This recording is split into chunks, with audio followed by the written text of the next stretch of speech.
My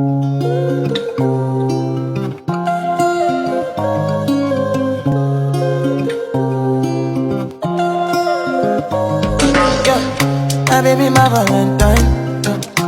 Can I hit the Mickey with temperature difference? If you leave me a good time, I swear. You are like the oxygen I need to survive. I'll be honest. Loving the thought of me, I am so obsessed. I want to chop your heart. Never did it back at this street.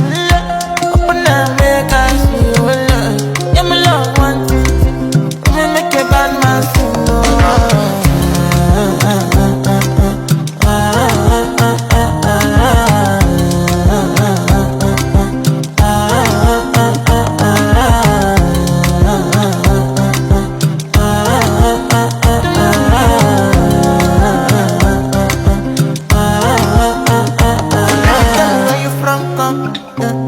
But then I follow come, every silicon. I got the finish work. Without you, I could feel lose my mind. Without you, I could feel fall and die. Without you, I could give up my life. Without you.